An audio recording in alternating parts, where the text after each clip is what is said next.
मुझे इस महासचिव के पद पर बिठाया है। दूसरी बार मैं एक निवेदन करता हूं, पूरे हिंदुस्तान का दुर्भाग्य है आप इतनी अच्छी अच्छी बातें कर रहे हो, मैं सोच के कह रहा हूँ कि ये क्या कर रहे हैं। अभी अभी जज साहब ने एक पोस्टर लहराया, कोई खर्च नहीं, वकील की आवश्यकता नहीं, मतलब आपको एक धीमा चेयर दिया जा रहा है। तो न्यायाधीश एडवोकेट कोटे से जज बनने के बाद भी अगर आपसे पोस्टर लहराते हैं कि कोई खर्च नहीं, वकील की आवश्यकता नहीं, तो मेरा निवेदन है इसका मतलब कोर्ट की आवश्यकता ही नहीं है। जो अधिकारी जज बन चुके हैं या उनके बेटे पोते जज बन चुके हैं, अब जो नया अधिवक्ता बनेगा वो क्या करेगा? ये जो पोस्टर है, ये पोस्टर का मतलब क्या है भाई? इनको जागरूकता पैदा करनी चाहिए। लेकिन अगर इसमें ये लिखते हैं कि कोई खर्च नहीं, वकील की आवश्यकता नहीं, और ये पोस्टर हमारे से प्रकाशित करा रहे हैं, इससे बड़ा दुर्भाग्य क्या होगा? अगर ये एडवोकेट होते हैं और एडवोकेट कोटे से ऑनरेबल आनंद जी शर्मा जज बने हैं, तो मेरा निवेदन, आप मीडिएशन की बातें करते हो, अगर आपके पास कोई क्लाइंट आता है और आप उनके मीडिएशन की बातें करोगे तो आपको वकील बनाएगा कौन भाई? आप तो मीडिएशन करना तो उसके परिवार वाले करा देंगे, उसके रिश्तेदार करा देंगे।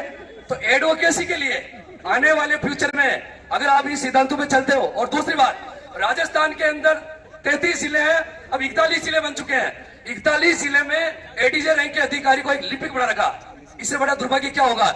विशाल जी भार्गव इतने ऑनरेबल जज है कि वो रोज 10 फैसले कर सकते हैं, और सब कहते हैं मीडिएशन करो। सीपीसी सिविल प्रोसीजर कोड की धारा 89 क्या कहती है?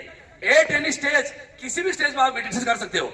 इसके लिए आपको अभियान चलाने की आवश्यकता नहीं है, विधिक सेवा प्राधिकरण की कोई आवश्यकता ही नहीं है। अगर विधिक सेवा प्राधिकरण ऐसा चलता रहा तो आज मैं लिख लूं, आज के 10 साल बाद आपको एडवोकेट नहीं हो गया, आप एडवोकेट नहीं रहोगे, आपको दूसरा काम धंधा करना पड़ेगा। और ये जजों को भी निवेदन करता हूं, अगर एडवोकेट नहीं रहेगा तो आपकी जज की आवश्यकता नहीं है भाई। जब किसी न्यायपालिका में जज की एक वकील की आवश्यकता नहीं है, फिर जज की आवश्यकता क्या है? आपको इस पोस्ट में लिखना चाहिए कि बिना वकील के आप कुछ नहीं कर सकते हो, तो वकीलों के लिए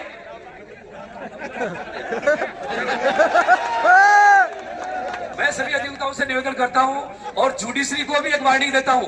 आने वाले आप फैमिली कोर्ट में देखते हो, फैमिली कोर्ट जज कहते हैं या वकील की आवश्यकता नहीं, लेबर कोर्ट में कहते हैं वकील की आवश्यकता नहीं, तो मेरा निवेदन आप करोगे क्या?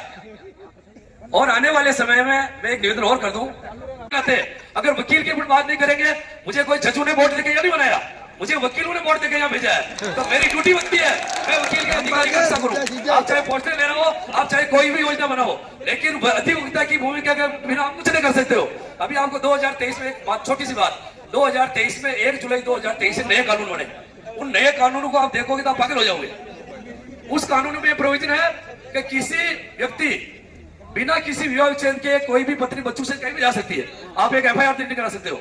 और सुप्रीम कोर्ट के पूर्व जस्टिस टीसी ठाकुर साहब ने कहा कि लिव इन रिलेशन एग्रीमेंट भगवान राधा और कृष्ण ने भी किया था।